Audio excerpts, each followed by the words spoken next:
Hello, everyone, and welcome to the second day of Berkeley Global Society's Green Week. I'm Alexandra Gamboa, an environmental and energy lawyer, and I'll be your host and moderator for today.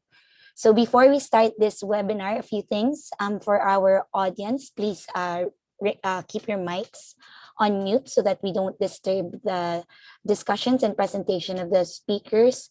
Any questions that you might have for them, kindly type them in the chat box and we'll get to them later on in the discussion.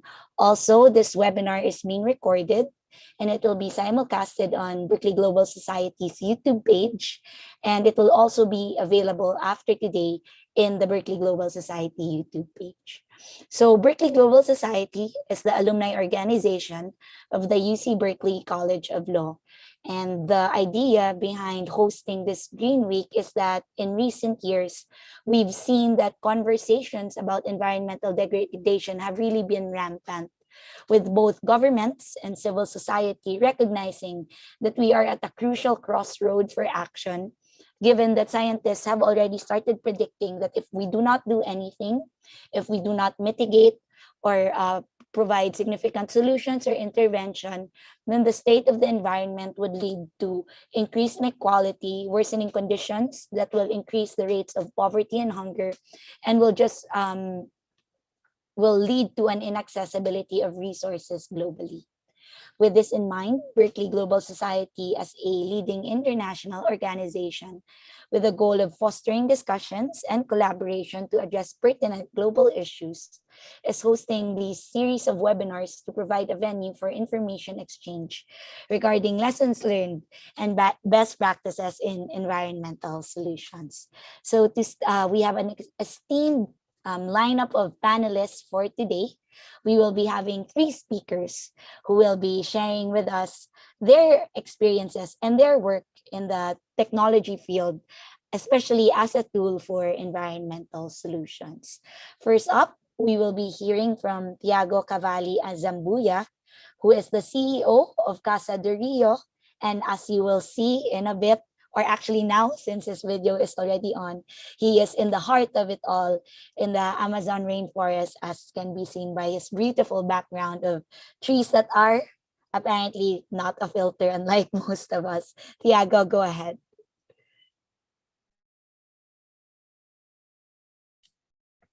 Hello, everyone. Thank you all for being here today, so we can look forward to a better future together. And thank you, Alban, for inviting me again. I'm starting to feel very comfortable at BGS events, like feeling at home already. Thank you, Alexandra, for the moderation and the whole BGS team that made the Green Week possible. I already said good morning to Nadia and Maria. I haven't met yet, but nice to meet you, Maria, and hope you all have a pleasant early morning, at least for me here together here. Well, just let me 1 second, just I can start my presentation. Okay.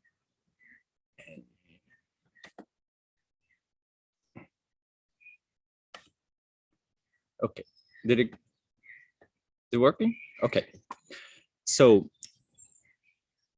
last weekend I took a short trip to the community by River Tupana here in Amazon, where I lived from 2019 to 2013. It was there that I founded Casa do Rio, trying to solve first the basic problem of children with no access to regular education. It worked. Then I decided to work with the mothers to empower those very strong and wise women, but also very invisible to society, and it worked. And so since then, we didn't stop anymore. Many hands joined the building of this local NGO that today works with more than 20 communities, promoting local development from different perspectives in one of the most, if not the most threatened areas of the Amazonas state at the moment. It's there where they are rebuilding a 700 kilometers highway that crosses the heart of the forest, and it's being the local where deforestation is happening intensively due to illegal logging and to receive cattle and soy crops from the south. Well, I decided to take this trip because when Obama invited me to contribute to the Green Week under the topic of technology, the only thing that kept coming into my mind was the question, what am I going to say since I'm not an expert? So I took this short trip to Panas to get some inspiration to bring to you here today. So usually I speak from the place I know, from the ground my feet stand from. I'm not a specialist in technology, but I'm very close to population and aware of what's happening in Amazon right now. And I can tell you that it's difficult to stay optimist at this time. I don't see a good future if we don't act from yesterday. So I based my presentation from the local perspective of how much could be done if we could provide access to technology, clean energy, and have effective government policies to achieve local development and the benefits of them for Amazonian social biodiversity and the quality of life of population. Well, I had so many things in my mind that I decided to go back where everything started, like to calm and empty my mind, listening to what could be important to share with all of you here about this 12 years of experience living and learning with these amazing people, surrounded by all of this amazing biodiversity that Amazonia has been offering us. And I had the privilege to experience and learn from it. So last Friday, I arrived at my little cottage in the middle of the forest around 3 p.m. I have a small wooden canoe, the one you see in the picture, which was built from one long tree. I remember that at that time I was very curious to see how they were doing so many things. So I decided to join them in the deep forest to see how they would build this canoe. I remember the feeling of seeing such a big tree falling down. It was not easy. I felt a strong pain in my heart. But then as soon as it fell down, 5 minutes later, like the man started managing the tools under the guidance of Mr. Satu, the oldest and the wisest man in the community, and he died already. And for the next 2 weeks, they built six small canoes like this out of one tree. And I have mine for 11 years now. I took the canoe and it floated me through Igarapé. Igarapé, we call here the small water path inside the forest that leads you to the deep side of the forest where the whole life is blooming at this time of the year. Like we are under the rainy season now, where they go to fish, collect fruits, to hunt, to feed their families. And I brought the metaphor of this canoe to exemplify that it has been built using a technology that knows which wood is resistant enough to time, to water and sun, to last long enough to give the opportunity to other trees to grow. It has the perfect density to float in the water, over the water, the perfect size, length and width to carry enough people through this very tiny path in between the woods and the water, to bring fruits, to bring food, fruits, fishes, medicines, fibers for tools, wood for other uses, anything. And it's built with such an intelligent technology that provides to people their needs to survive, respects biodiversity, and it holds in itself the fundamentals of a sustainable technology. That's how I believe that technology should be built and applied nowadays. In our contemporary modern society, like we drive cars and change for the brand new models every year. And cars requires iron, steel, oil, huge highways, huge exploitation mines, many of them in the middle of the Amazon, destroying acres and acres of biodiversity, moving original people to different areas. These people usually are thrown in miserable lives with a huge loss of biodiversity. There's nothing against car here, let me be clear. They're very useful and needed, but the question is like, are technologies being developed respecting biodiversity? Are they being consumed wisely? Are they really improving economy? Are they improving life's quality? Question that bring us to the main point, which is not about technology itself, but it's about its chain production. It's about the changing in our minds, the mind of the market, the mind of the consumer, the mind of governments, etc. And at the end, the question is, should we discuss technology and its use in terms of economy or in terms of life? Can we do both?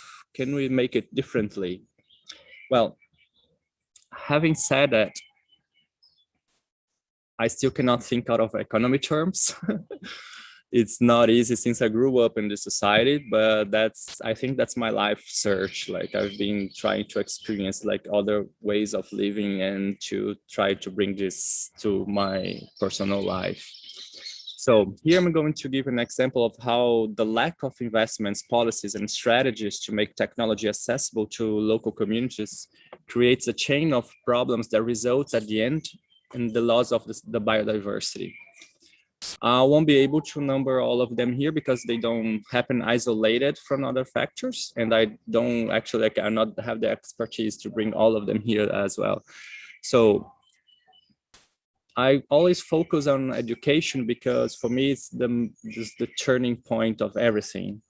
So, for example, no access to technologies for communication and energy, for example, leads to impossibility of accessing a connected world. Teachers don't have access to good universities. That leads to a low quality education for children and youngsters. That leads to citizens not empowered of their human rights, vulnerable, without opportunities in life, without capacity of proposing innovations, like colonized minds detached from the environment, sometimes denying their own identity and their knowledge. Those factors leads to no innovation for production or natural resources management. That leads to no access to market, low productivity, resulting in low income for the families. That leads to no local development and governance, no access to social technologies, resulting in low life quality. Without those, usually they engage themselves in illegal activities such as logging, that leads to deforestation, that leads to a bigger social biodiversity loss. Well, now I'll bring it to closer examples that I see in our territory and presents solutions we could find without any government support. And it could be much more amplified if we had more fundings and investments. So usually what we see here is a slash and burn agriculture, which causes deforestation, which usually it's like monoculture.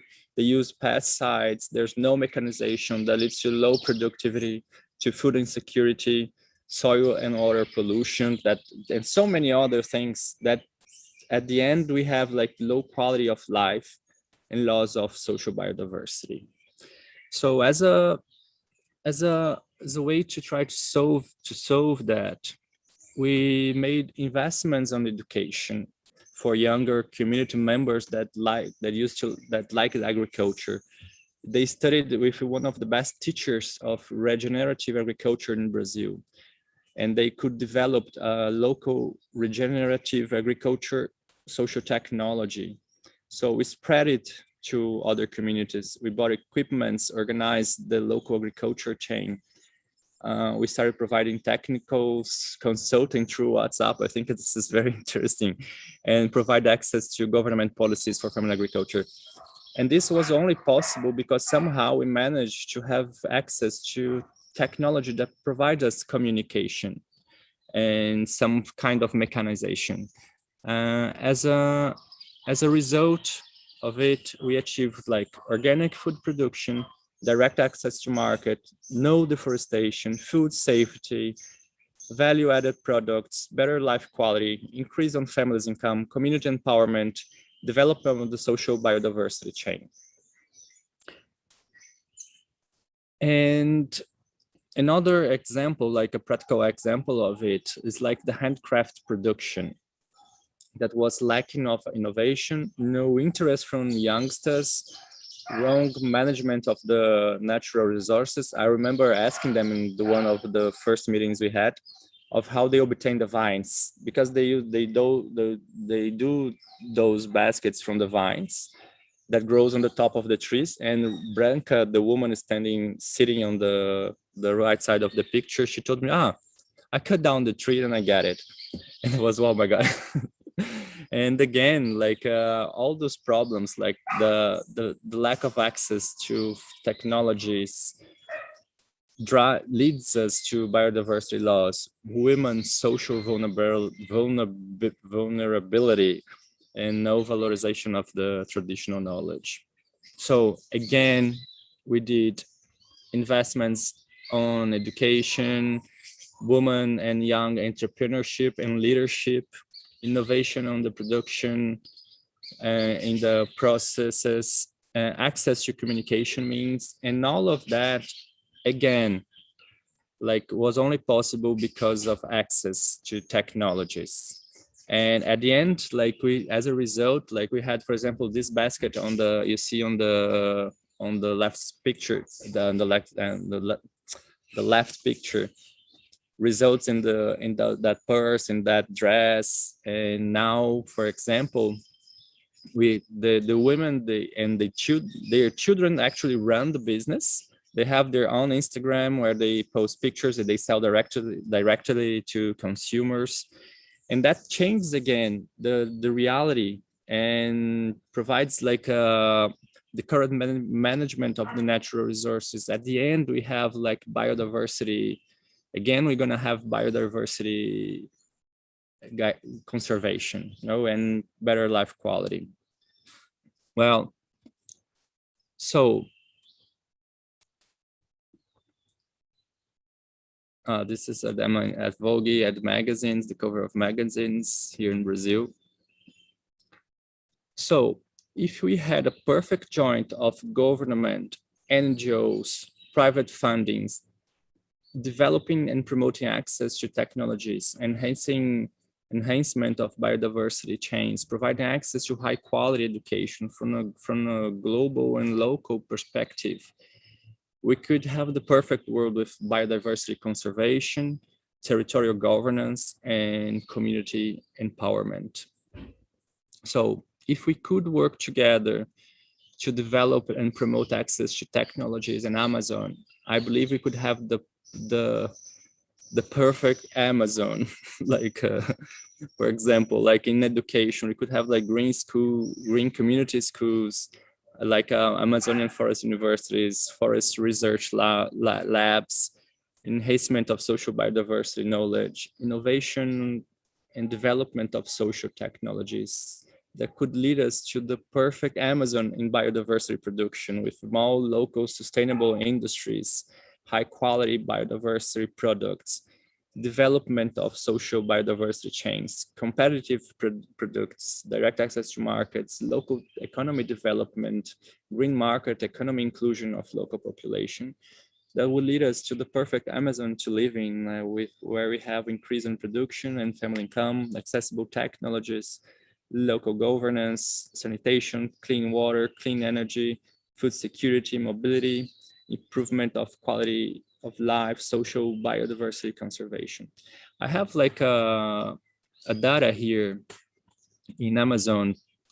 It's like we are under the equatorial climate, and 80% of the energy produced in the Amazonas states comes from thermoelectric power plants.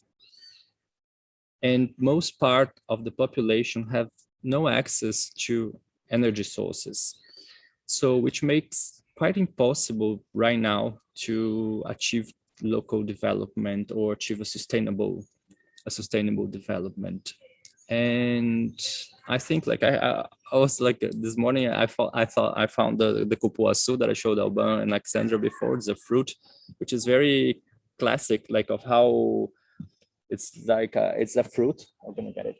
This fruit is very, it's like everybody has it at home. and we have like a massive production of it, but it's so artisanal because you have to cut with hands, like the pulp, and then you have to the seeds are very good for make cacao and cosmetics and butter for cosmetics, but they cannot do it because they have no access to technologies, no access to energy. And this, for example, could be income source for the whole family, for the whole chain family. And having said that, I think I went too fast, right? But there's this in to finish, in many cosmologies, they say that the world in many indigenous cosmologies, they say that the world is going to end when the sky falls over the earth. So they say that the way we are treating the earth right now, the end is very close. And to avoid it to happen, we all must dance together to hold the sky over the earth. And yesterday I had this meeting with this indigenous leadership, Ailton Krenak, where we were discussing about education, equality, opportunities during the COVID-19 pandemic here, which is it's a very bad situation.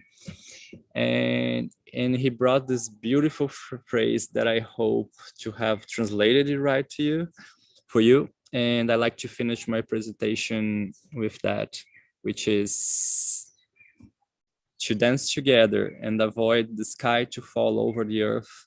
We all must have the same size. So thank you very much. I hope to have contributed to this panel, and I hope that the next Green Week could be held here in Amazon, in the community, by the river, in the middle of the forest, so we can dance together at the end. Thank you very much. That was such a lovely phrase to end with, Thiago. We already have a couple of questions coming in specifically for you, coming from all the points that you mentioned in your talk, but we'll leave that later. We'll pause the questions and ask them later as we finish all the presentations. So thank you, Thiago, again for such an inspiring presentation. And I realized that there's so many similarities in the situation of the Philippines and of Brazil, and I assume, of course, that's because we're both agricultural countries, and also maybe because we also have a strong-handed leadership right now. So I think your presentation really provided us the context for our conversations, not only today but even in all the conversations we've been having in the Green Week, and even any time after the Green Week when we talk about environmental solutions. That really what we're talking about here is how do we protect populations that are vulnerable because of the numerous challenges that they already are facing, being that they are vulnerable populations. And also, I think just hearing the bird sounds behind you, and I think at one point I heard a monkey there, it really reminded us how wonderful and beautiful nature is and why this work that we do is so important. So next up, we have Nadia Diakun-Thibault, who is the CEO and founder of PanSophX Inc., and the CEO and founder of PharmOrchard Corporation, and a fellow and member of the board of ForHumanity. And she will be talking to us about the advances in space technology and how these can also be seen as environmental solutions. Go ahead, Nadia. Thank you very much for the invitation. This is going to be a very difficult act to follow, Thiago's presentation with the lovely natural sounds in the background. And unfortunately, you see a portion of my rather cluttered office. I'm going to be the other side of the pendulum.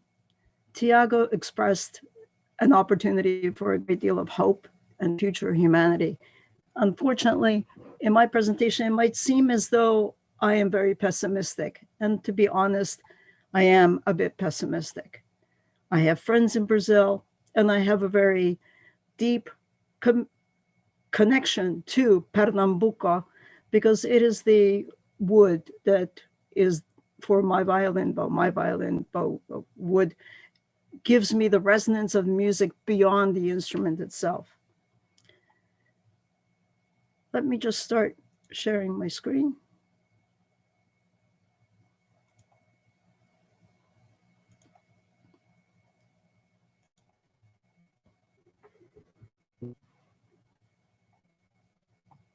It's very difficult to try to just sum up some of the complexity of our current existence on this planet in just a few words.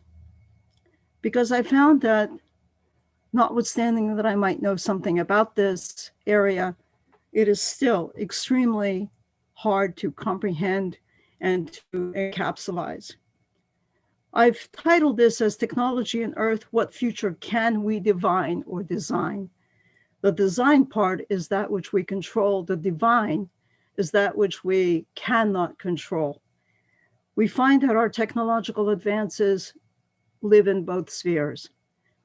They create wonderful opportunities, and yet they create many problems for us. And as humanity, we have to address both. Let me begin very pessimistically and really brutally frankly. I do not believe that there is any such thing as carbon neutrality. We would like to have carbon neutrality, but it is a matter of myth and math. It is how we juggle the numbers that we show that we are carbon neutral.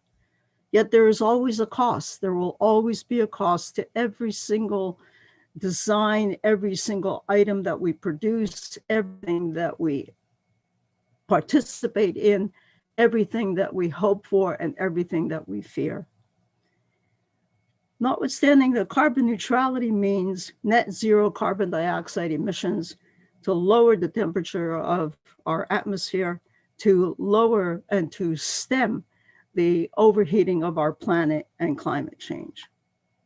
But here's another bit of reality. On Earth, there is but one dominant predator, and that is Homo sapiens, albeit we wonder if sapiens has been earned or simply hubristic greed. Our range is global. There are very few spaces on this planet that we have not touched. The lasting imprint exceeds the lifespan of an individual. We leave debris on the surface, we leave debris in the oceans, in orbital space, on the moon, on Mars. We've landed on asteroids, we hurled exploratory craft into deep space, and this predator has sent a red Tesla fully electric roadster into the universe. The predator is simply humanity. We overconsume, we overuse, and we seldom repair. We do not realize and do not remind ourselves that population health, our health, the apex predator's health, is bound to one condition: planet health. E.B. White was also pessimistic. He had written that I am pessimistic about the human race because it is too ingenious for its own good. Our approach to nature is to beat it into submission. We would stand a better chance of survival if we accommodated ourselves to this planet and viewed it appreciatively instead of skeptically and dictatorially. There's a great deal of truth in that statement. We have to learn to live within our means. We have to learn to appreciate what we have around us, because it is fragile, it is fleeting. Earth 1.0, this is it, the one and only Earth as far as we know. It is our home until some suitable exoplanet somewhere in the universe can be found. And here's our neighborhood cosmic address. And we have to thank the address provided by Neil deGrasse Tyson. Earth, solar system, Milky Way, local group, Virgo supercluster, Linnaeus universe. This is where we live. We have to take a look at where we live and see it from a different perspective. We have to continually remind ourselves of our insignificance. We share this planet with many species. We use it, we sometimes use it, and it is time for us to help repair it. So let's take a look in the mirror. This is us, the very first image of Earth from space in 1946.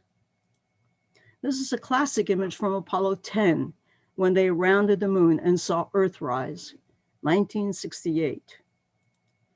This is a picture of our planet from Apollo 11 as lander is now returning or perhaps going down to the surface.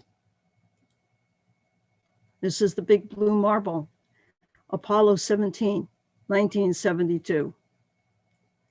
And this is a photograph of our planet.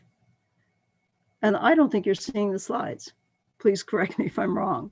We don't see the slide, Nadia. We just see. I was wondering if that was just oh my me. gosh. I just messaged you, Yvonne, if that was just me. Yes. For some reason, it hasn't been moving. Oh God, I apologize for that. And it's my fault entirely. Let me just quickly, here we go. I should be using spacebar. All right, there you go. There. I'll flip through what we have already covered. Well, right. See, humanity, my humanity. Well, you'll see all of this. I'll send you the slides entirely.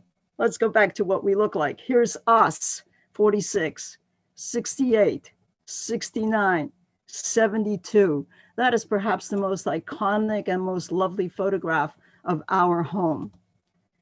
North America and South America. Do you notice something? Do you notice how bright and how far too much light pollution emanates from North America? And this is Earth from the dark side of the moon, thanks to a Chinese orbiter looking back at us. One photograph that is missing here is because it was very difficult to render, is Voyager looking back at home.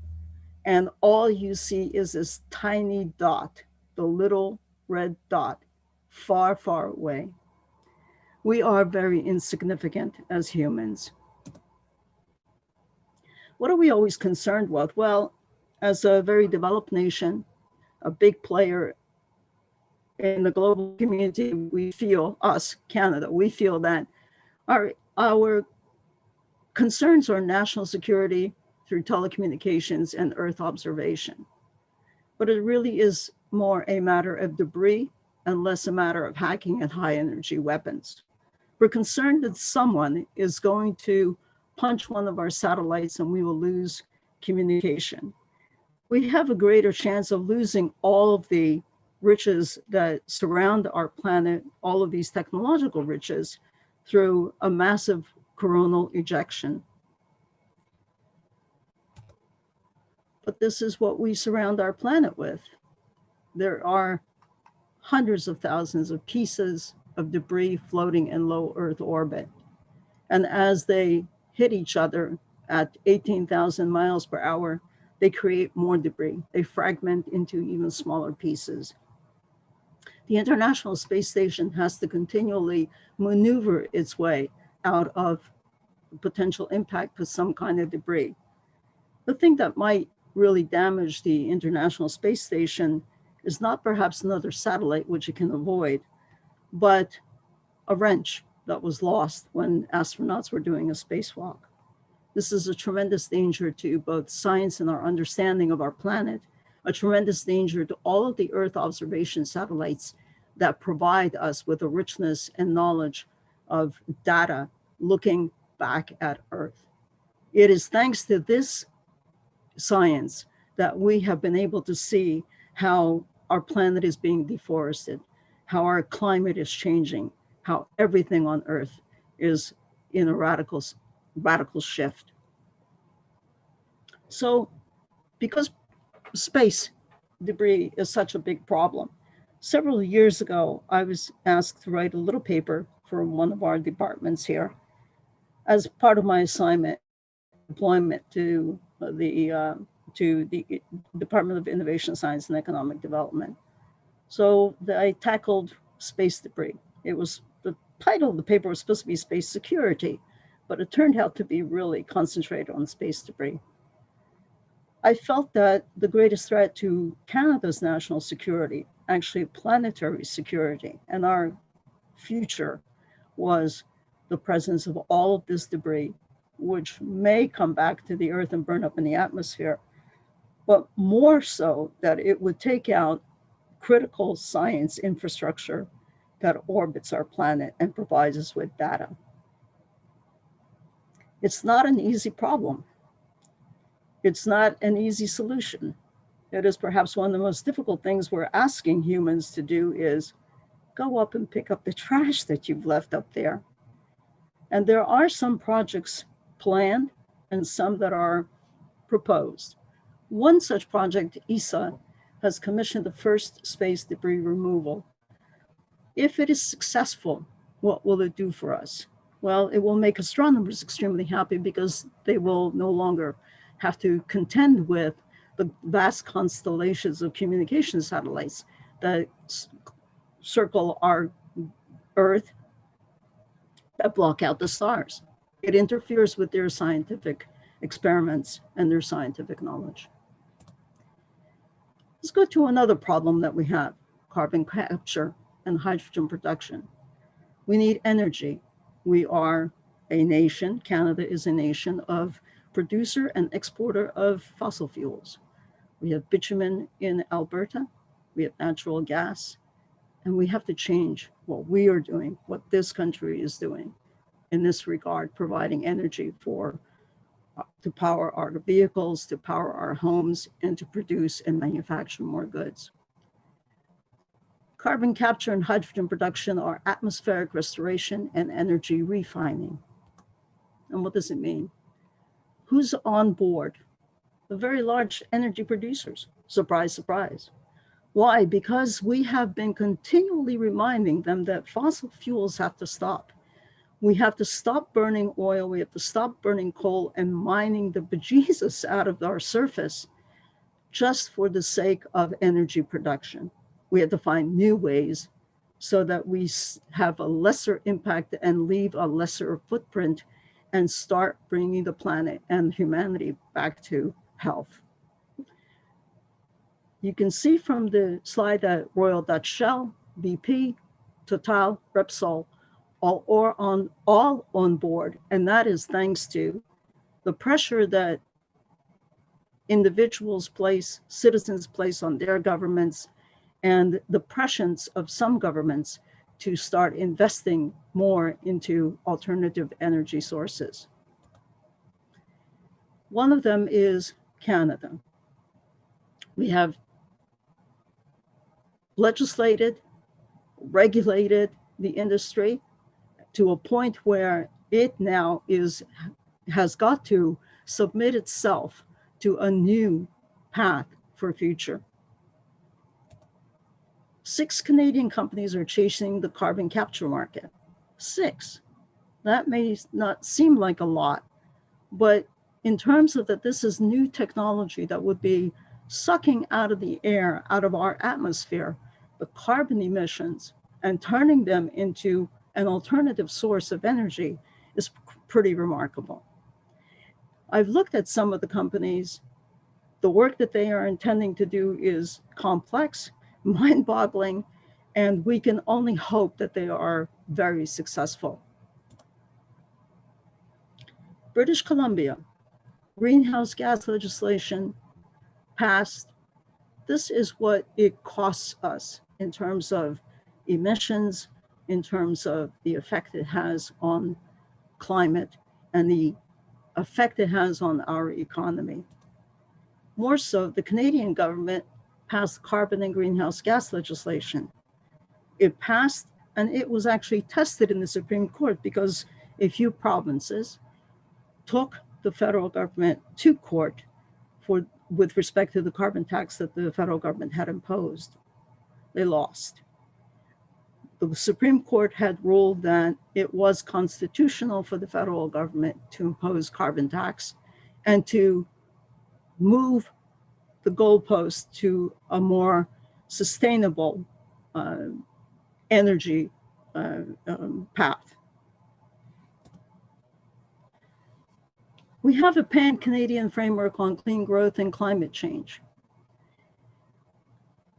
If we were to completely phase out coal by 2030, that would be quite an achievement. And think about that. That's only 9 years away.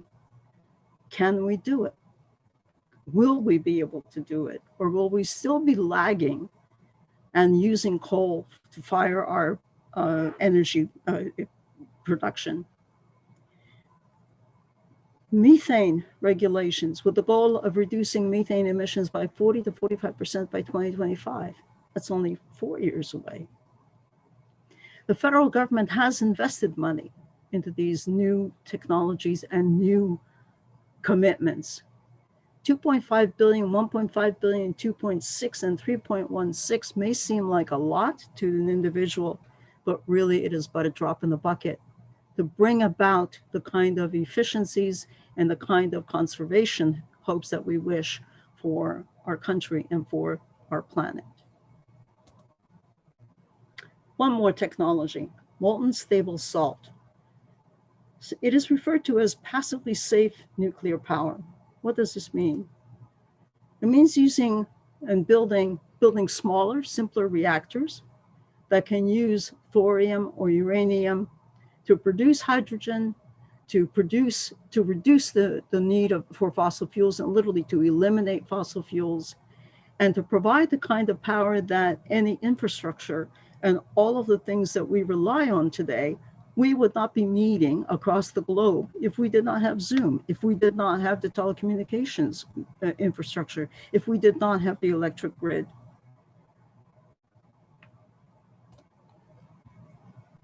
Three types of reactors: the one that burns waste, one that uses uranium, and one that uses thorium. This is a very new technology. It is nascent, and yet it is, I think, in my view, perhaps the most rational and the most innovative challenge that we have, and a possibility that we could still have all of our technology without the expense of losing our climate health.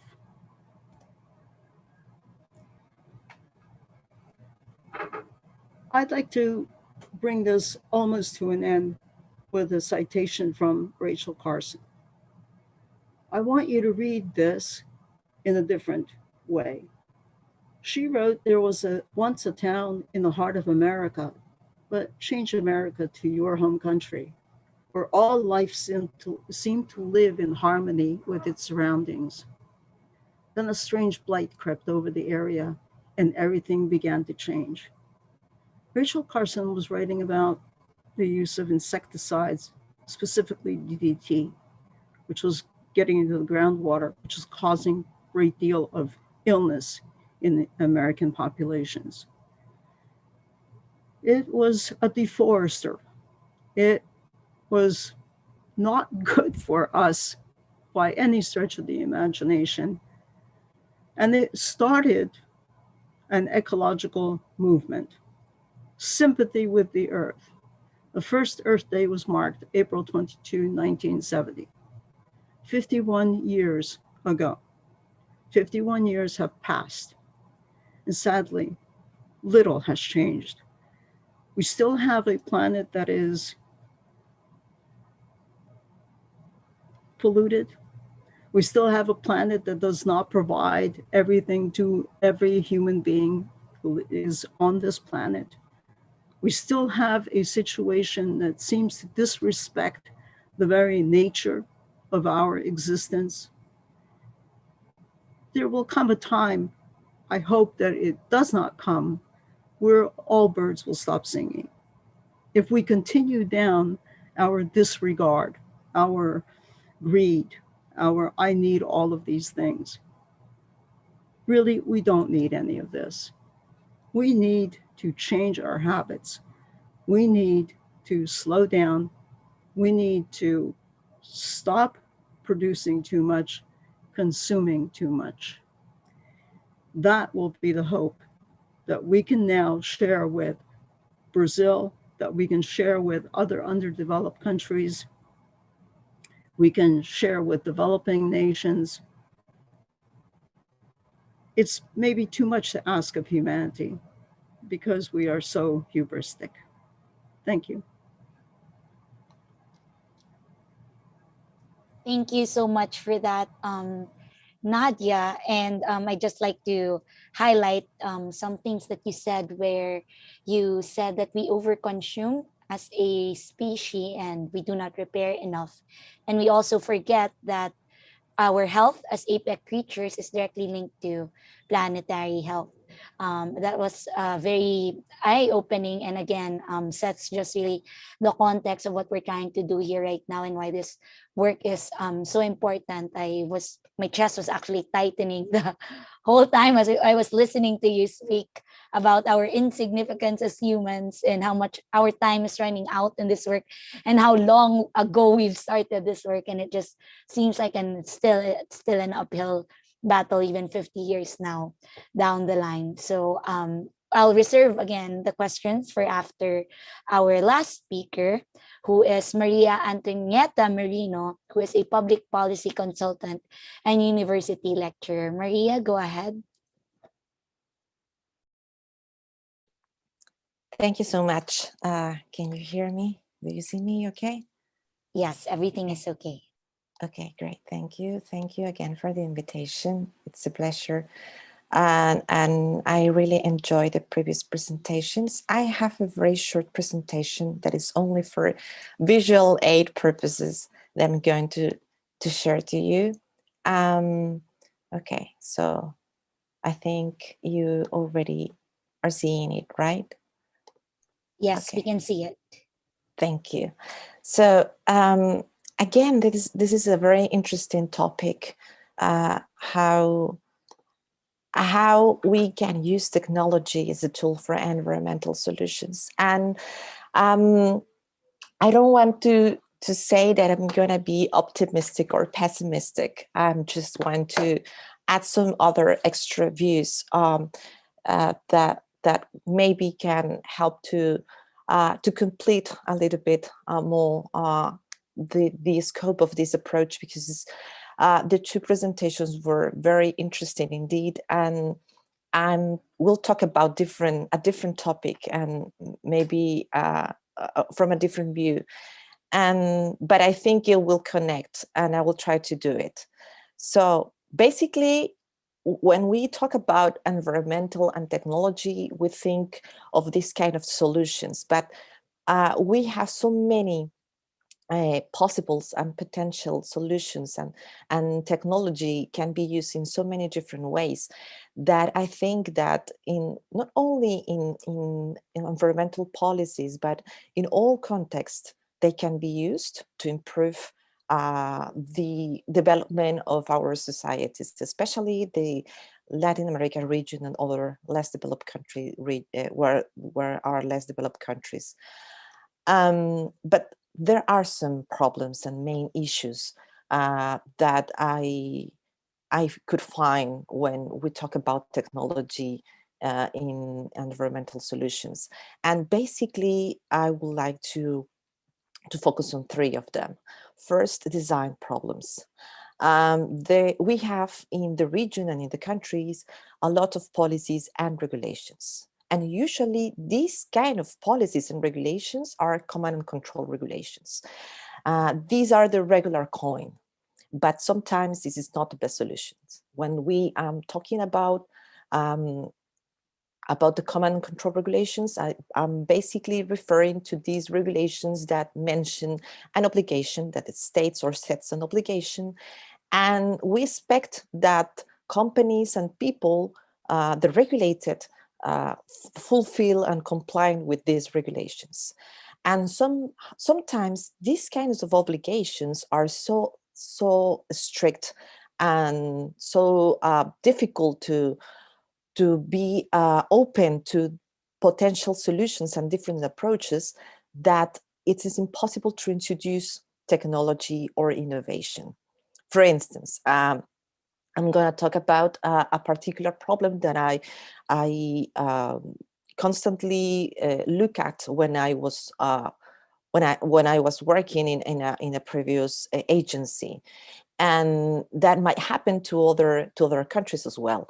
And when we talk about these environmental licenses, usually the company sets the obligations of what technology and what solutions will provide to the processes they are going to use to avoid pollution or to avoid contamination or to avoid impact.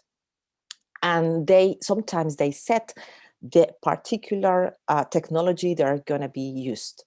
But technology change, and it changes constantly. And sometimes what I thought it will be the perfect solution in one point, in the future, in the very near future, it could change to a different technology. And if I am setting the exact technology that I'm going to use as an obligation, then any change could be seen as a breach of these obligations and a potential infraction and a potential felony or a potential problem for the authority that is in force of these kind of obligations.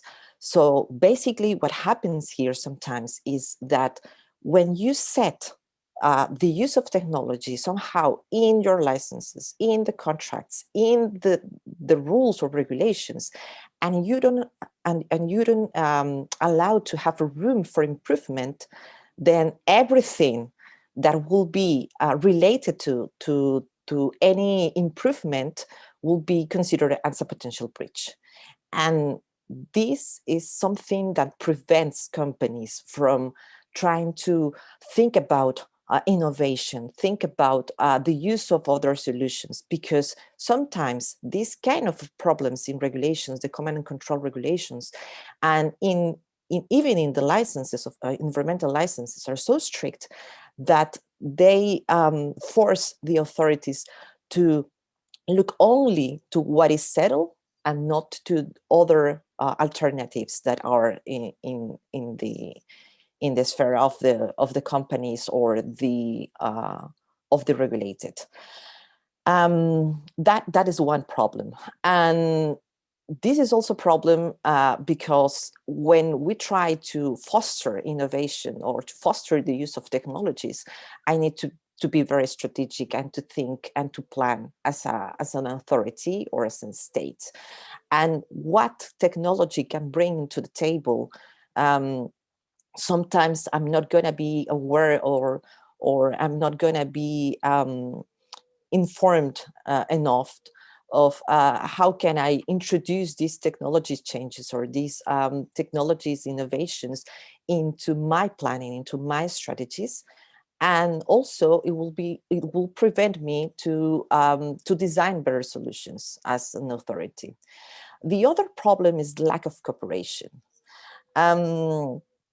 And when I think about cooperation, I mean that usually or traditionally, these kind of policies or regulations are set from top to bottom.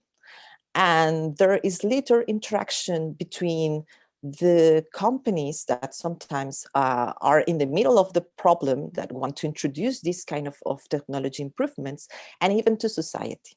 And when we talk about innovation and technology, sometimes these are very difficult topics, because as technology moves and improves, then we are getting behind. Some people were getting behind, and we don't understand how technology might be used in different scenarios.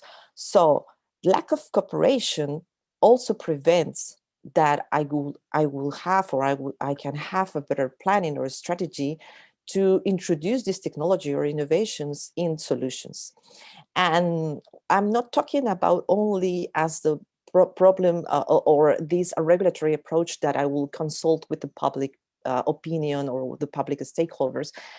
But what I'm talking about here is to be in a different position, just to introduce since the beginning, since the design, the people, since the creation of the solution or the potential strategy, the people that can help me to have a broader view, and that will help me to design or create or co-create these solutions.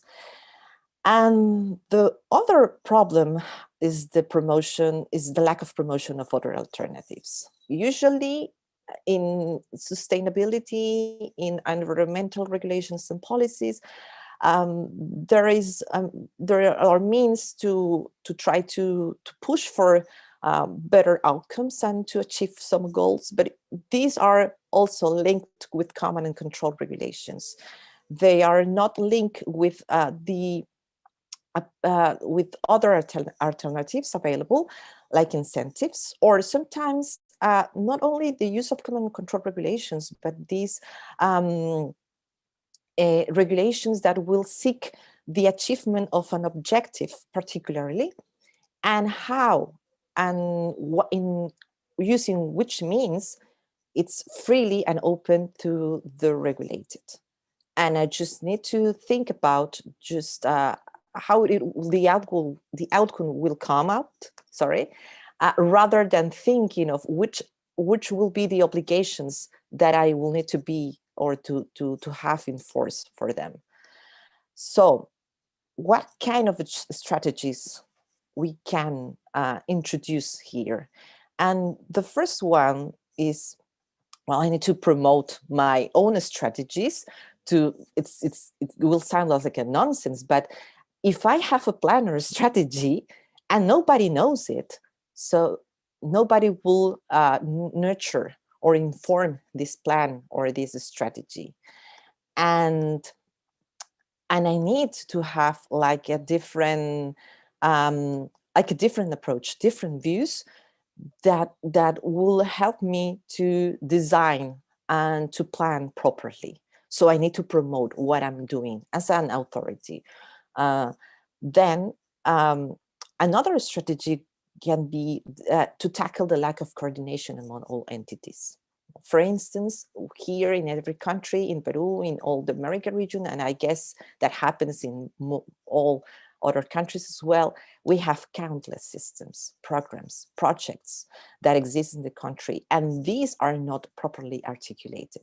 So perhaps one entity is working fiercely in providing better solutions and to introduce innovation and technology, and is working closely with all the stakeholders involved, but somehow it lacks from coordination with other entities that are also in charge and could prevent the success of all these strategies. So countless of systems, programs, projects, regulations, policies, lack of articulation of this can ban or prevent the use of technology or the use of innovative alternatives or solutions.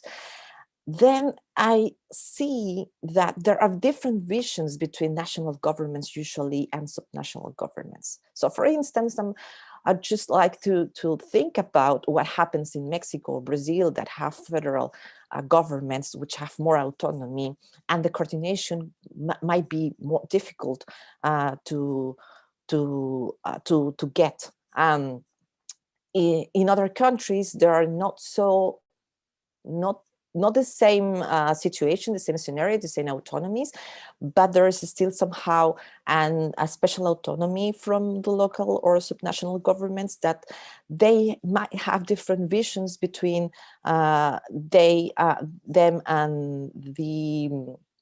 and the central government.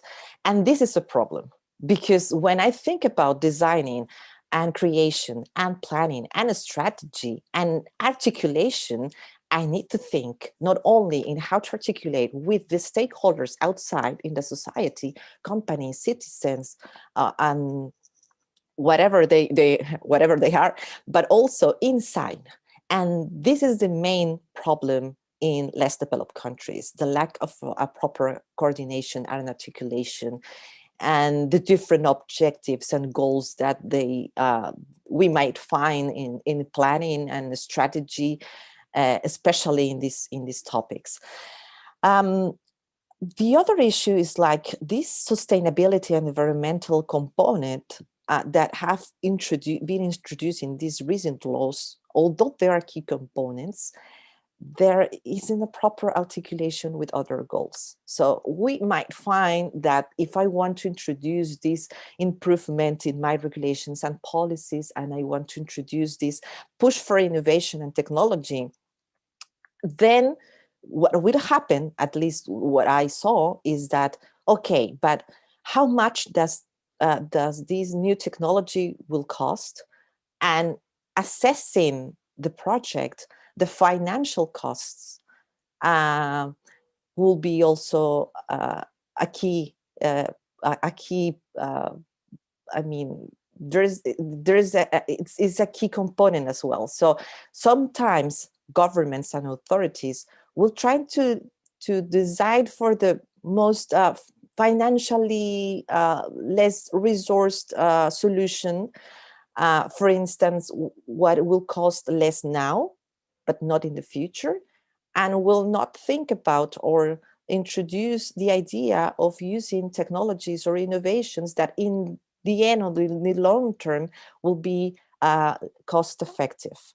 So although they might be a push, how much we are pushing for the use of technology in our policies, in our regulations, it will be a component that is going to be in the top and a priority, or rather we are still going to consider the financial component of a project to assess which project I'm going to pass and which project I'm going to prevent or ban.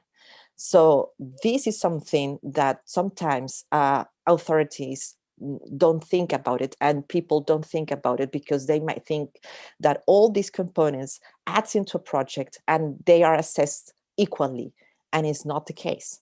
Sometimes the costs are assessed in, they are in a better position if we are considering them with technology or innovation, which usually in the beginning are more expensive.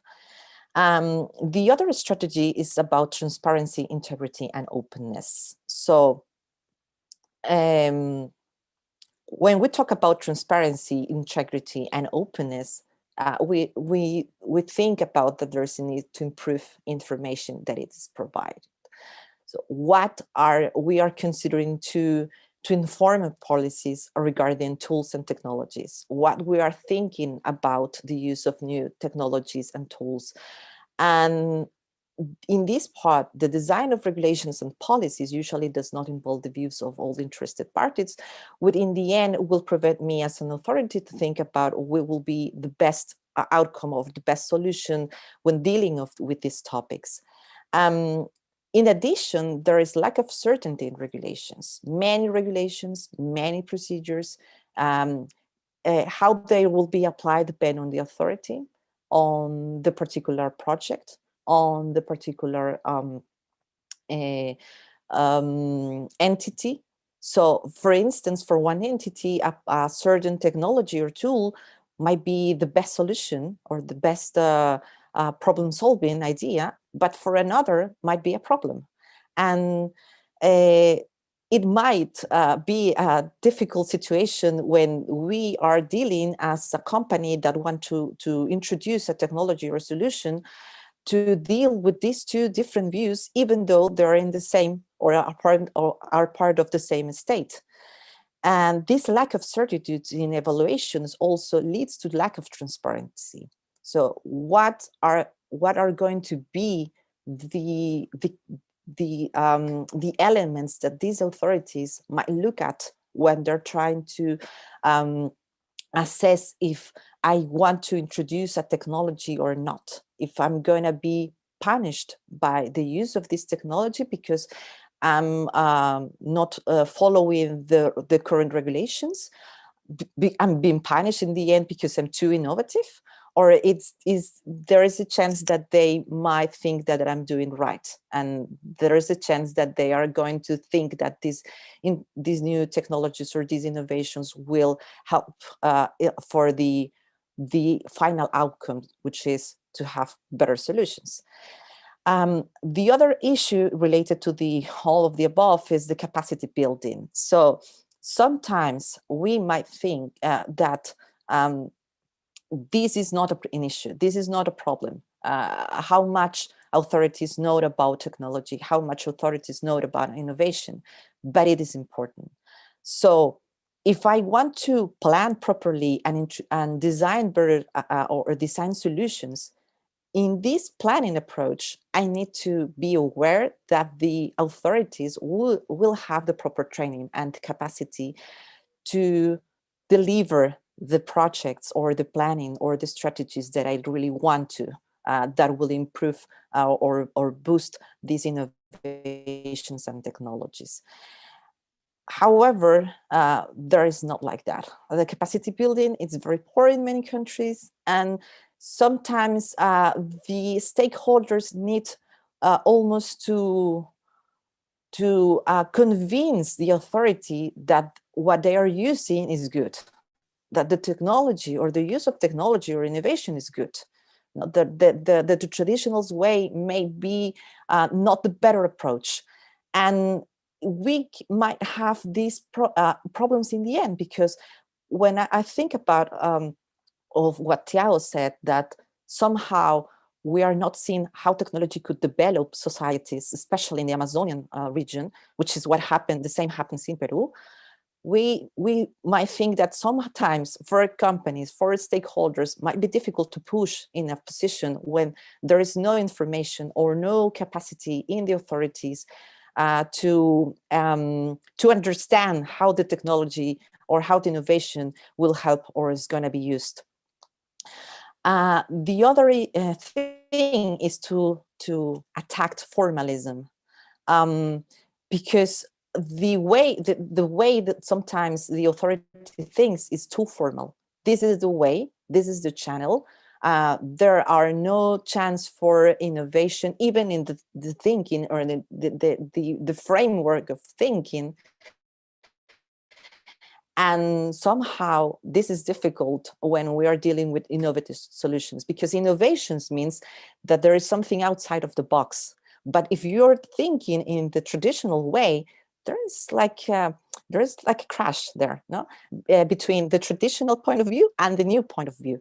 And now we're talking about that, for instance, different kind of people around the world, and companies and stakeholders are talking about introducing very different ways of thinking, design thinking, innovative approach, lean. There are different frameworks to analyze a problem, but we are going to talk with the authority in a different set of mind, in a mindset, sorry, and then we are talking in different languages. One is too formal, the other is too innovative. So we need to change that. And administrative burdens for infrastructure projects. When we talk about technology innovation, we're talking about to introduce some infrastructure projects in the zine. And if I have too many administrative burdens, then that's not a good idea if we want companies to use these new technologies to be cleaner, or to develop technologies to promote some regions, or to be environmental friendly. So if I want to think about that I want to introduce these kind of technologies, these kind of innovations or tools, then I need to consider as well, what are the burdens, administrative burdens that I need to face, because that will prevent me to have these stakeholders promoting the use of new technologies and solutions. I think that I practically cover, I don't know if I ran too much of my presentations, but I'm really thankful again for this invitation. Thank you so much for that presentation, Maria. I know it's so early where you are right now, but it was a very good presentation despite the very early hour in Peru. I'm glad that you outlined the important role of public policy and regulation in this whole environmental conversation, and how important and integral it is to have good public policy to encourage advancements in innovation, and also how important it is to have good governance and institutions when we move forward, hopefully towards finding solutions to all these environmental problems. Just to plug, if you want to learn more about the role of policy and governance when we talk about other environmental issues and solutions, Day 3 of Berkeley Global Society's Green Week will be tackling exactly that. I now move on to our moderated discussion. There's so many questions already popping up in the chat box for all of our panelists, but I'll give Maria and Nadia some time to breathe, and I'll start with Thiago. Thiago, one of the questions that was posted by one of our audience was, how has President Bolsonaro's environmental policies affected you and the communities in the Amazon, as we've seen the shift in the presidency in Brazil has shifted also environmental policies to a more conservative or less friendly side. So how has these policies affected you and the communities in the Amazon? I can say that we are being very affected by that, because most of the environmental protective policies are not being followed right now. The government is encouraging deforestation activities such as mining inside indigenous territory, for example, under the excuse of achieving development that's never going to happen, we know. And there's no control or punishment for environmental crimes right now. Like, so people, so deforestation is happening so fast and so strong than ever before. Like, I can say that because from the region we work on, people are opening tracks in the forest, like many tracks in the forest, which leads to deforestation, and it will be characterized by a disorganized occupation, which will lead to such a biodiversity loss. Like, for example, we've been listening to chainsaws all the time, and it was not happening before. So I think we're being very affected by Bolsonaro's government, and also then the policies, like the policies they're trying to approve. Another question for you, Thiago, just to give a little more time for Maria and Nadia to breathe. You have a lot of experience with indigenous people, as we saw in your presentation. And in your presentation, we also saw examples of indigenous technology, like the canoe that you showed in your presentation. I think most times when we think of the word technology, we always think about something that is very complicated or very sophisticated. But conversations around environmental solutions have always emphasized also indigenous technology as well. What do you think is the most important lesson that we can learn from indigenous technology and indigenous people? I think that there's so many things to look at because all those technologies were developed in relation to the biodiversity. So we must be looking at it all the time, like, because it comes from another perspective. It's not from the perspective of domination or exploitation. It's from the perspective of building it together, respecting biodiversity, respecting your environmental. So, for example, once we were discussing about, like, I had this group of artists in the forest, like discussing about education. Well, sometimes we do some residences in the forest, and at some point we were discussing about how come people know that that plant is to cure, for example, liver diseases. And that's like, it's not that they tried all the plants, but in relation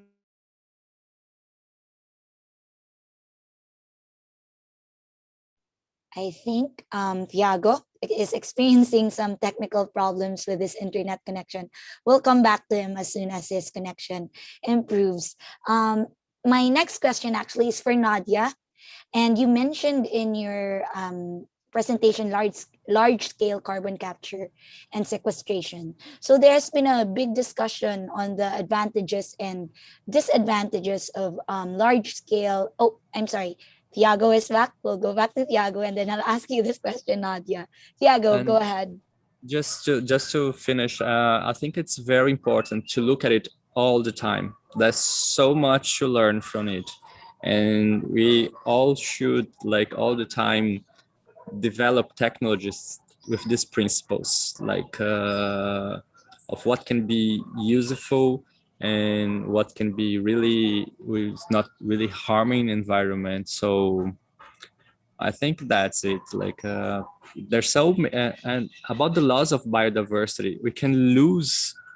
Like if we don't pay attention, we will lose knowledge. We will lose possibilities that we're gonna need in the future. So we should always be looking at it and enhancing this knowledge, these technologies. So that's it. Hope I have answered your question. Thank you, Thiago. Going back to Nadia, there's a big discussion on the advantages and disadvantages of this large-scale carbon capture and sequestration technology. One of the fears is that we do not have enough science to ensure that there would not be any negative effects of such a large-scale carbon capture to the Earth's balance. What are your thoughts on this? I think that if we continually look at problems, big problems that, we don't know enough science, we don't have this, we're never going to move forward. We will be spinning our wheels and we'll be like little hamsters on those little circular wheels that they go round and round and round. And they may think that they are progressing because the wheel keeps moving, but we are not progressing. I think that we have to do it regardless. We have to try to do multi-scale, small scale, whatever that means. It's not just, having one site that will suck all the carbon out of the atmosphere and bingo, we're finished, we're done, we've solved the problem. It's never, that's irrational. And that's wishful thinking and magical thinking. You have to have it in small bits. And, when Maria was talking about regulations and legislation, there's a very good point is that, government can be a very active player in this and a very beneficial player. In Canada, there is plenty of regulation and legislation in that regard.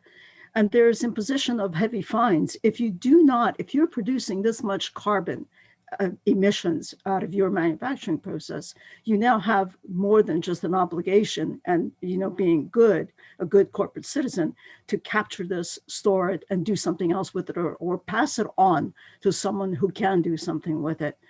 I think we should not be fearful. We should not see doubt, and we should simply press on, because if we find an excuse to hold ourselves back, we're not going to solve any of the problems. We're going to make things worse. Thank you so much for that, Nadia. I actually am one of the people who have always been hesitant about this type of technology, but also because I honestly haven't really learned so much about that. So that answer actually inspires confidence that this type of technology could work and is a good environmental solution. Going back to Maria, one of the questions that was posted, and Nadia and Thiago, feel free to jump in. Nadia, I know you addressed this question as well in the Q&A box, but in relation to transparency and openness in design and innovations, one of the questions is, how do you balance this with intellectual property rights so that it does not pose a challenge to creating technology? And I think this is a very important question to be asking right now, because international environmental agreements like the ones we've been seeing in the UNFCCC one of the new obligations of countries is that they're supposed to be sharing and transferring technology to other countries as a means for all of us to work towards a common goal. So how do we ensure that we still think about upholding intellectual property rights along with this new obligation to share technology? Yes, they're very interesting questions, and I think it's the transparency. It's not doesn't go against the protection of intellectual properties. In fact, I think that when we talk about intellectual property rights, we talk about a guarantee for people who are producing technology, and it's a good one, because if you have the chance of producing something that is very extraordinary, then you will have the chance also to protect it as your own. And what I see during the years of my professional activities is that people are pushed to produce more technology because they know that they will have this chance of protection. They will grant, the authority will grant them the protection of these new technologies, and so you can compete. And we are now looking at it in the pandemic. Every company, it's different from the environmental perspective, but it's very interesting how technology and innovation can work. We had seen these different labs working together to find the vaccine for the COVID-19, and each of them just produce a different approach for the vaccine. Some use the same virus, another works with the RNA element from the body. I don't know. I'm not the doctor. I'm so sorry. But every of these labs produced a new technology, and they have now the rights to sell the technology. So it's not that the brain will consider one way to solve the problem. When you have a problem outside, you will have plenty of potential solutions. And so granting property rights, intellectual property rights, is a means to foster this kind of innovation. And even in those spheres, you can also work with less developed countries and see through agreements how they can access to this kind of technology without preventing them of using this protection that law provides. Because somehow you are investing money, you are investing your time to produce a new technology that will succeed eventually. So this is the trade-off, but you can also create a market where companies can compete to produce better solutions using technology. And so what I found most interesting about what Nadia said just now is that you can change the mindset of the authority, because rather than going through to a different to a goal that is not going to be used, you can think of how can introduce a different approaches, and fines are a way of doing that. But also you can think about incentives and technology, because and I found interesting what you said also, Alex. Technology, sometimes people might think that is bad, because we have this idea that technology, it's not going to help us, and it's going to pollute more, and it's not going to help us in sustainability goals and outcomes. But that's part of the use of technology. Technology can be clean, technology can be sustainable, technology can help us to tackle problems, technology can help us to develop societies, technology can make these people from the Amazonia to produce a way of producing a more sophisticated product using acai, or what's the name? I don't remember, Thiago, but I do have a product made from that seed, for instance. But I do know that I have a body lotion from that seed, for instance. And it's technology also can be good.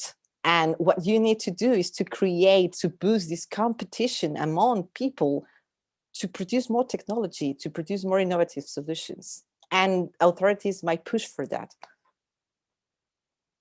Thanks so much for that, Maria, and for that answer. Nadia, anything to add? Go ahead. Yes, I think Maria brought up a very good example. This is an example where it transcends everything that that we normally do as humanity. Coronavirus, SARS-CoV-2. Why were countries able and different manufacturers able to tackle the problem? We have one problem here. One problem, a virus that it rapidly spreads, and a virus that causes tremendous illness in a human being. Well, the genome was mapped and everyone got a copy of the genome. Now your approach as a company, how you solve this problem, how you're going to tackle it may be different. Why should it be different? Well, because we have many varieties in humans too. Some of us have preconditions. We have other potential conditions. We may be of a different age. One size does not fit all, but yet we need a solution for one particular problem. And this is a good example, Maria, because Pfizer has its approach, BioNTech has its approach. They still are manufacturing the vaccine. We're going to get one of them, and we will be at least somewhat protected from the virus. Now, SARS-CoV-2 is not an easy virus. It is playing and toying with us, mere humans, because we now have other variants and other problems creeping up. But that's an excellent example of how many can tackle one problem to produce many potential solutions. Thanks for that, Nadia. And I do agree that putting COVID-19 as an example really brings into for a concrete example of how intellectual property rights and technological solutions could exist together, and it's not one or the other, as you mentioned in your answer. Now I have a question for all three of the panelists. I guess let's start with Thiago, so that the two other ladies could have some breathing space. Thiago, and then we'll go through Nadia and then Maria. What opportunities and challenges do you foresee in the future for technological advancement in this environmental and renewable energy field? Okay, I think that from the local perspective, like we can foresee a good change in the way people are living right now, with more life quality, with a better relation with the environment, and it would play a very important role in the conservation of the biodiversity, and perhaps I don't know, soften the effects of the climate change. But I think we still have the challenge, as Maria brought before, of promoting access to basic technologies for such as energy sources and communication. Like most of the population in Amazon don't have access to that. So if we can make it accessible, we can improve other areas such as education that leads to the possibility of developing local technologies that are cheaper, is totally connected to the real needs, and promote autonomy of the population. So it would be so nice if like every community could have like a small cupuaçu industry where they could make the cosmetic and sell directly to Maria. Like, do you know that's how we're gonna produce equality, autonomy? And also as a challenge, I can't see yet how they can be affordable and accessible for local communities, especially under the government of Bolsonaro, that has no intention at all, like, to do something good to Amazon. And also I think there's a challenge of the change of the perspective. The technology is sometimes used to, Maria brought it before as well, of producing power, domination, more money, and we should use and see technology from the perspective of producing autonomy, equality, biodiversity conservation. I think that's the big challenge we have. Thanks, Thiago. So it's really a shift in mindset. That's the challenge, to see technology as a tool to make things better instead of the more traditional role it has played of sometimes making things worse. Nadia, any opportunities and challenges in this field that you I foresee? agree completely with Thiago. We have to, some things don't have to be very complicated. They don't have to be big tech problems, and they don't have to be big tech solutions. The canoe metaphor is an ideal metaphor. One tree, one vehicle, one vessel that transports you and does many things. It's a lot better if you exert a little bit of energy paddling a canoe rather than, you know, strapping a giant motor on the back and rumbling down the Amazon. That's almost absurd. We have to understand that simplicity and complexity can actually exist. Some things are complex and we cannot do without them. One of them is this device. Everyone should have one, right? But everyone cannot. Why? The infrastructure is not there. It costs a lot of money. We're using rare earth materials in that device. What do we do with it once we discard it? We can't simply discard it. We have been tackling these problems and these questions since I was very young, and that was a long time ago, truly. And they're not solved. Sometimes they are solved in very innovative manners and very simple manners. But if you can write with a pencil, why do you need a pen? If you can sing a song using your voice, do you need a complex orchestra? You know, there is this complexity and variety of humanity, and we do not use it wisely. We do not share it. We, Canada, the United States, should stop complaining about the plight that they have in their countries, because you have none. We have none. We live in a very great country. And there are people on the planet, our brothers and sisters, somewhat removed by generations and distance, who do not have all of this excess, do not want all of the excess. What they do want is a guarantee that both they and their children and their subsequent generations will be able to live peacefully, quietly, and healthy. That's not too much to ask, is it? Thanks for reminding us, Nadia, of this concept that we so often forget, of our shared humanity.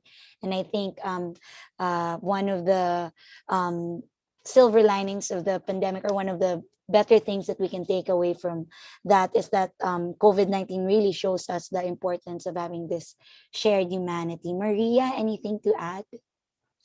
Yes, well, I agree with what Nadia and Thiago said. It's sometimes it's difficult to change the mindset of people.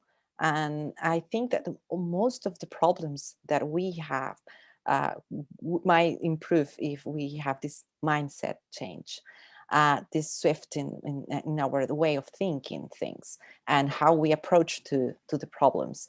And that might take time.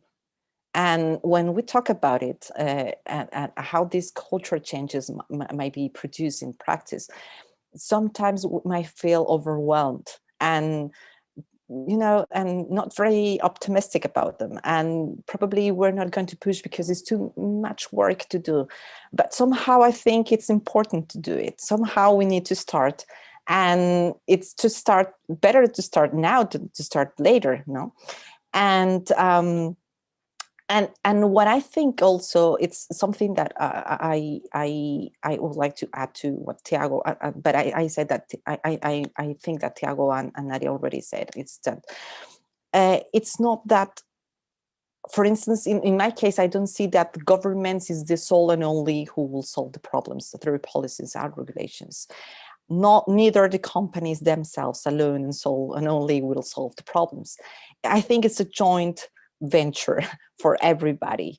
And I think it's important also to push for this bottom-up improvements and to the ways society can be involved, every citizen involved. It could leverage this approach. And I wouldn't, well, Bolsonaro perhaps in Brazil, which is it's a shame, it's very sad, it's not doing anything for the Amazonia. And the countries that we are neighbors to Brazil, we are somehow affected as well because we share the same common space. But I think that companies, regardless was Bolsonaro or the current authority in Peru, in Colombia, in all of these countries might think, can also have this approach to communities and think of because they are working with them or near them, and think in ways that they can introduce these kind of technologies of innovations to help them to have better lives or develop them. And in this process, even the local authority is important. So I think that we cannot see or think that there's one way to tackle the problem or just one person who's going to solve as a problem. I think it's a joint issue, and it's important to have these changes in the mindset, which will be pushed through or improved through this kind of platforms, conversations. And even when we talk about different people, we might try to connect them with this topic and to push or to tackle for this or to foster for more innovative solutions. That's but it's a difficult problem. Yeah, I know. Yes, very, very difficult considering that you have all these moving parts that need to work together in this joint venture, as you mentioned, Maria. So, Maria, you already mentioned that it's not going to be government alone. It's not going to be private society alone. It's not going to be civil society alone. But I just want to circle back to one of the things that you mentioned in your presentation. And I just want to focus back on the regulation bit of the solution. So you mentioned that command and control regulations are the usual way that governments do it, but it's not necessarily the best way to encourage technology and innovation. So what do you recommend, or what do you think the types of policies or regulations would be most beneficial to encourage technology and innovation? Is it incentives like tax benefits or tariffs? What do you think? Well, it's a good way of thinking of is through incentives, but also regulations might be designed in a way that what I want to have in a regulation or policy is to get an objective. How you get to this objective, it's your problem. I'm not going to see for the particular parts of the process, rather the outcome. And you can use your imaginations and all the means and all the capacities you have in your possession to go and get this outcome. So these kind of regulations, rather than focusing on the particular obligation of the company, which are important in some cases, in some scenarios, when you're trying to improve or to boost these new approaches, they're very successful and useful, because they are going to see, okay, what I really want to have is this outcome. You focus on the outcome and try to introduce everything you have in your powers, in your possessions, to get the outcome.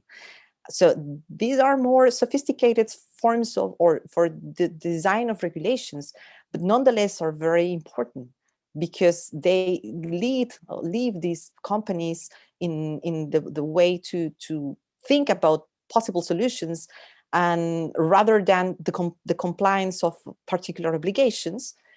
And then they have this free way to innovate, to create, to design, to create again the technological solutions.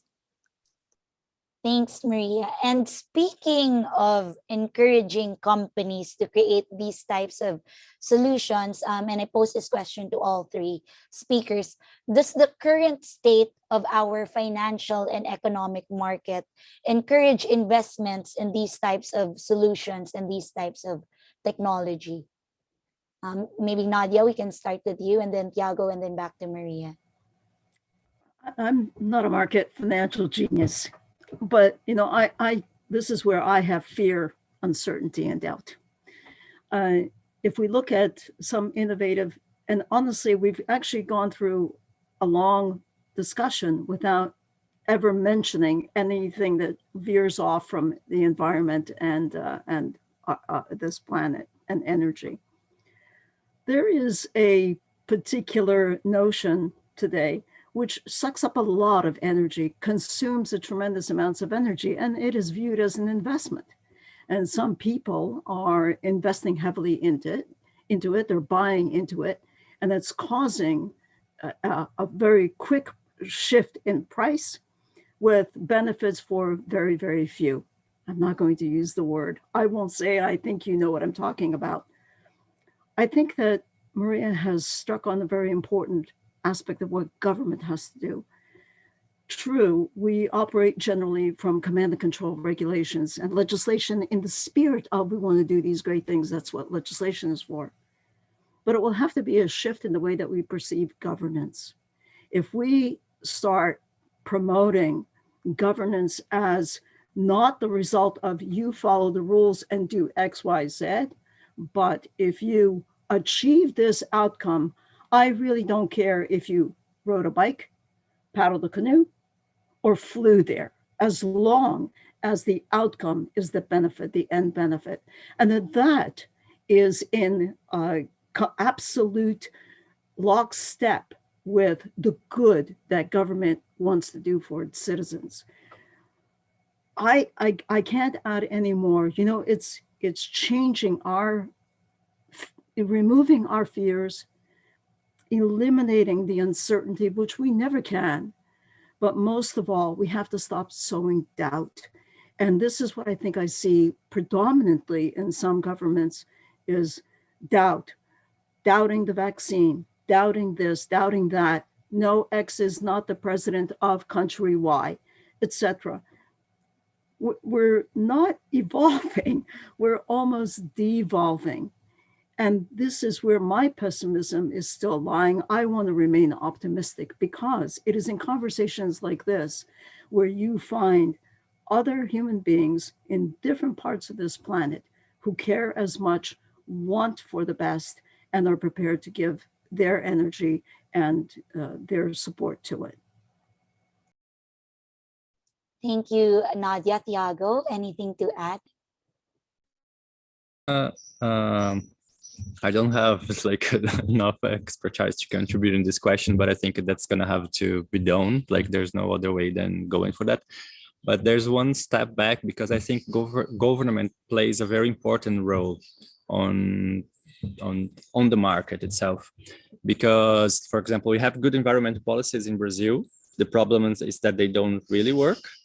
And I think that, for example, concerning clean energy, I think we have another problem that we're going to have to fight, for example, with very big players that have no interest to make it happen.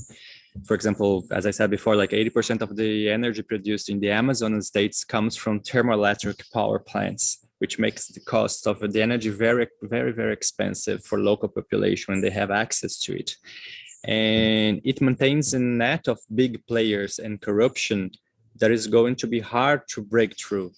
So if we cannot break this wall with government, how can we make it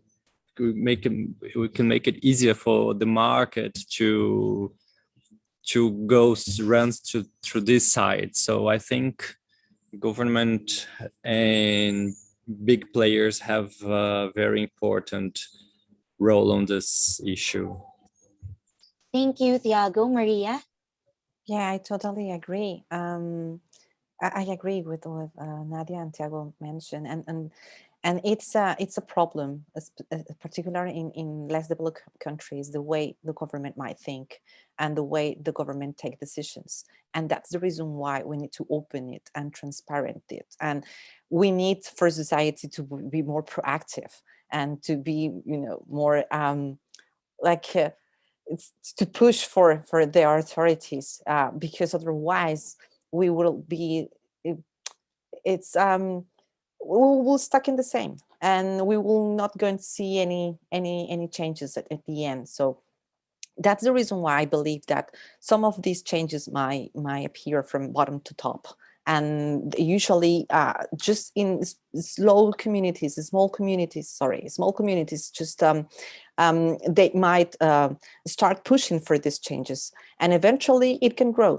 And just that's the way, for instance, in economy, and I'm not economist, but that when they thought about a problem using some resources in communities, that what Eleanor Armstrong said, that the community just can settle down and try to figure out what is going to be the best way for them to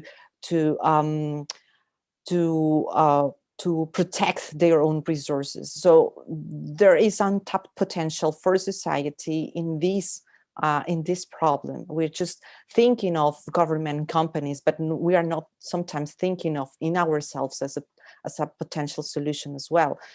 But it's difficult. It's difficult how to get the proper approach. But I would like to be more optimistic about it. And since there are people that are more concerned and aware of how these changes may affect them in the future, and even now, then I might think that we can see probably in the very near future some changes. Thank you, Maria, for that answer. And that actually sets me up perfectly for my last question for this moderated discussion. Unfortunately, we want to respect everyone's time, and we're running out of time. But just to end this moderated discussion, Nadia has mentioned that she is a pessimist about this whole problem.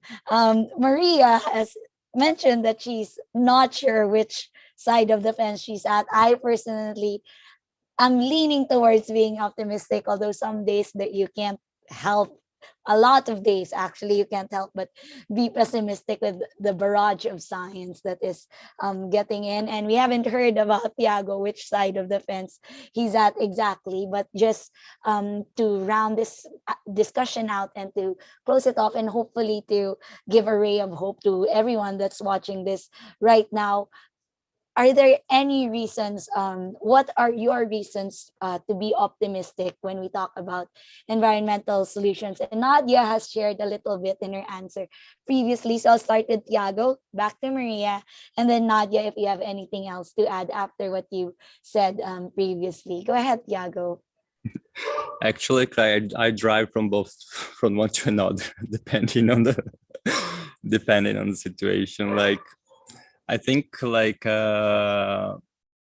gonna have to be optimistic because otherwise there will be no way like that we can survive. So I think I'm always, when I'm in the forest, when I'm with people, I feel so I realize how beautiful our world is and how beautiful our people is, that we have to fight for it. Like, we have to fight to keep this earth running beautifully the way it is. So when I see, for example, those women when I see, for example, those children that I met 12 years ago with no access to school, and I see them now, most of them now, like leaders at the university. So I think I'm optimistic. And also when I see those women like that they were totally invisible, and now they're like the economic chief of the family. They employ the whole family in their own business. And so when I look at it, I've become very optimistic, and I don't want to stop working, because like we must work for the earth, for life. And so that's it. Thank you, Thiago. Maria? I already mentioned that I'm most more optimistic rather than pessimistic person. Although sometimes some days I just, well, it's too much. It's a lot of burden, and you might think that there's no any solution available. But I also think that that this approach that I have is because I believe in people's creativity, and human beings are the most creative creatures in the world. So why we cannot think that there might be people now working in solutions and relevant approaches and innovative ways of tackling the problem.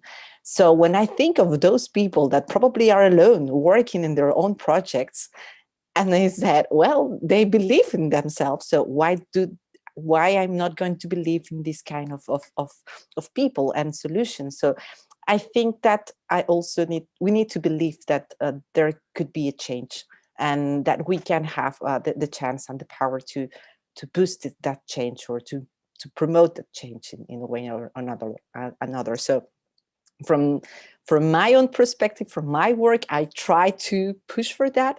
I clearly know that I don't have any powers to do it, but at least it's one voice that advocates for the change, and that's something at the end. Thank you, Maria. Lastly, Nadia. Well, I'm glad that there are two very strong optimists here to balance out the pessimist who is very aged. I'll be really honest with you. I'm a realist. I think there is a middle, and notwithstanding that sometimes I'm very pessimistic that, humanity will never learn and will never be able to do good, you still keep on working, and you still keep on getting up in the morning and saying, hey, what can I do today to maybe make one small change? I grew up with a specific motto from my high school, which was the motto of St. Basil: leave things better than you found them. And if I can do a little piece of that, that is a contribution to the greater good and to humanity. And if we take all of our little pieces and put them together, we're now building a construct and a puzzle that shapes this world. That's the future. And we can't let go of it. We can't shove it aside and say, like, who cares? I'm retired. I don't want to do any more than play golf, which I don't want to play golf. But, it is our attitude. Every single time we have a discussion like this, every discussion that happens around the planet, regardless of what it's on, reinforces the realism and certainly reinforces our optimism. Thank you very much. Thank you so much to all three of you. That what inspiring answers, and I really feel that ended us in a hopeful note. So again, thank you to our three panelists for sharing their time and knowledge today, and for the audience for a lively discussion. Thank you so much, everyone, for joining us in the second webinar of Berkeley Global Society's Green Week. We still have one webinar which will be at the same time as it was today. It will be on Saturday, and we will be talking about the opportunities and challenges in creating policy and building the right governance to support environmental issues and solutions. Again, thank you to everyone for joining this session and all our sessions, and we hope to still see you on Saturday. Be well, safe, and healthy. And panelists, please stay. We'll just take a photo. Thank you, everyone. I think, Emma, could you take the photo?